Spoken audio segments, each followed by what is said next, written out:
The MCU named Peter Parker's fourth movie Brand New Day, and almost nobody stopped to ask why that specific title. Wait a minute! Why those three words? Because in Marvel Comics history, Brand New Day has one meaning, and it is not a hopeful one. Once you know what it actually refers to, the title stops reading like a fresh start. It reads like a confession, and if the theory is right, it means Doctor Doom has been winning since the moment Doctor Strange cast that spell in No Way Home, and Peter Parker's been living inside that win for 4 years without knowing it.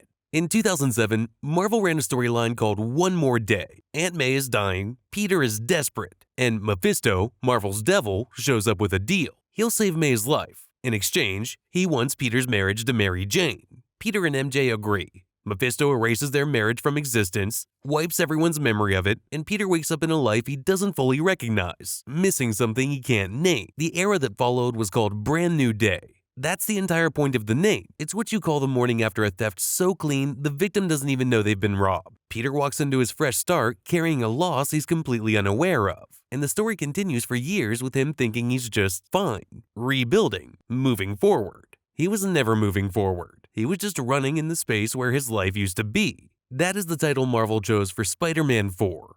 No Way Home is the MCU's version of One More Day, and everyone already knows that. Peter's identity is exposed, his life collapses, MJ and Ned get rejected from MIT because of him. Aunt May dies, and at the end of it, Peter asks Strange to make the whole world forget Peter Parker ever existed. The spell works, and Peter wakes up alone in a tiny apartment with a homemade suit, no Stark tech, no Avengers contacts, no one who remembers him. A brand new day. 4 years later, that's still where he is. The Brand New Day trailer shows an adult Peter, alone, doing the full-time Spider-Man thing in a New York that doesn't know his name. MJ has moved on. She has someone new. Ned has moved on. Happy is gone. The Avengers don't know who he is. The entire support system that kept Peter Parker alive across 4 films, gone. And a strange new pattern of crimes is building around him that he can't figure out. 4 years of the same brand new day. The fresh start that never becomes anything. Here's where Doom comes in.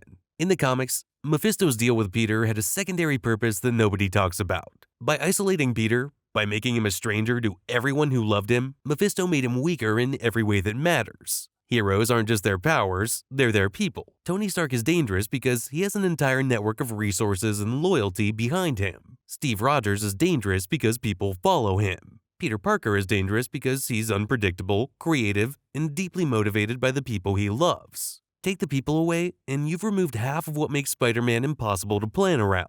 Doom understands this. The official Doomsday synopsis describes him as a wolf in sheep's clothing who unites the heroes of multiple Earths under seemingly noble intentions while secretly engineering everything toward Battleworld. He's not a brawler, he's a strategist, and a strategist who's been watching the multiverse fracture in real time. Remember, Doom's time platform appeared in Multiverse of Madness, meaning he had a presence across realities long before the Avengers knew the multiverse was open. That strategist would have seen Strange's spell and immediately understood its value. A forgotten Peter Parker is a contained Peter Parker. Doom didn't need to cast that spell, he just needed to make sure nothing broke it. Sacha Baron Cohen's Mephisto was introduced in Ironheart, and the rumor, backed by multiple sources, is that Mephisto appears in Brand New Day.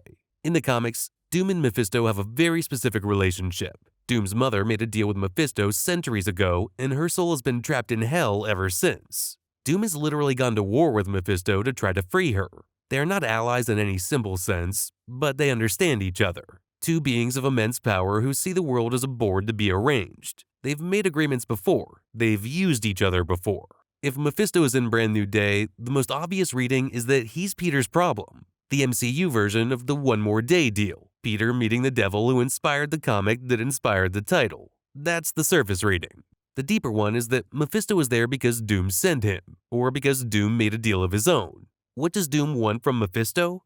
The same thing he always wants in the comics. Something specific. Something Mephisto has that no one else does. And what does Mephisto want from Doom? A front row seat to Battleworld. When Doom remakes the universe, Mephisto wants his kingdom preserved. That's a deal both of them would make without hesitation. If you're watching this and you want this level of breakdown on everything leading up to December, subscribe. The gap between Brand New Day and Doomsday is 5 months, and every frame of footage is going to matter. The Brand New Day trailer gives you one detail that the film is treating as a mystery, a strange new pattern of crimes building around Peter that he can't trace. The marketing is positioning this as the film's central threat. Something is engineering situations in New York, situations that keep pulling Peter in, keep him occupied, keep him from looking up long enough to ask bigger questions.